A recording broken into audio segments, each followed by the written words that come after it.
यहीं पे बुलाया। भांडीर वन में मंदिर के सामने कुआं है, उसे अपनी बंसी से प्रकट किया, उसमें विराजमान हुए। तो सभी तीर्थों ने अपना रूप धर के भगवान को स्नान कराया। जब भगवान की शुद्धि हुई थी, तो इस कुएं में सभी तीर्थों का जल है। जब कभी भी सोमवती अमावस्या होती है, तो उस दिन इस कुएं का जल सफेद हो जाता है। जिन माता बहनों के संतान नहीं होती हो, गर्भ खंडित हो जाते हो, तो वो यहाँ आकर इस कुएं पे स्नान करें, इस मंदिर में मनोकामना बोले, तो उन्हें संतान की प्राप्ति होती है। दूसरी लीला है राधा कृष्ण के विवाह की, जो बहुत से भक्तों को नहीं पता राधा कृष्ण की शादी हुई है। पता इसलिए नहीं क्योंकि ज्यादातर भक्त भागवत सुनते हैं और भागवत में इसके बारे में कोई जानकारी नहीं आती। हमारे 18 पुराण हैं, उनमें से एक आता है ब्रह्म वैवर्त पुराण। उसमें दिया हुआ है कि राधा कृष्ण की शादी इसी स्थान पर ब्रह्मा जी ने कराई थी।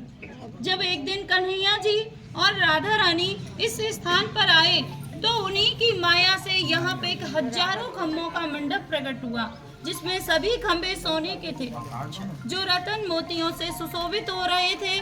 बीच में एक सिंहासन था, वह भी सोने का था, जिसपे चढ़ने के लिए 7 सीढ़ियां थी। तो राधा कृष्ण दोनों से सिंहासन पर विराजमान हुए।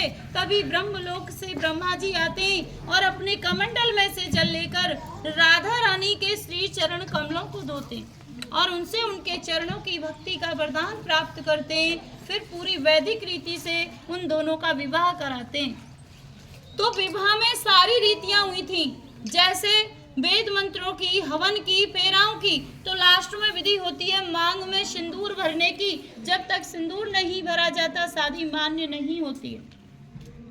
तो जब ब्रह्मा जी ने कान्हा जी के हाथों से राधा रानी की मांग में सिंदूर भरवाया, तो यहाँ पे उसी छवि के दर्शन है।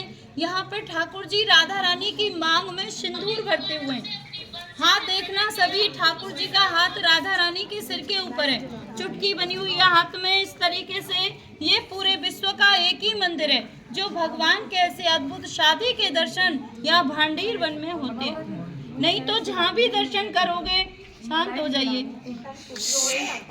नहीं तो जहाँ भी दर्शन करोगे बंसी बजाते हुए करोगे। नेक्स्ट साइड रह दो, वो लाइट जलाएंगे।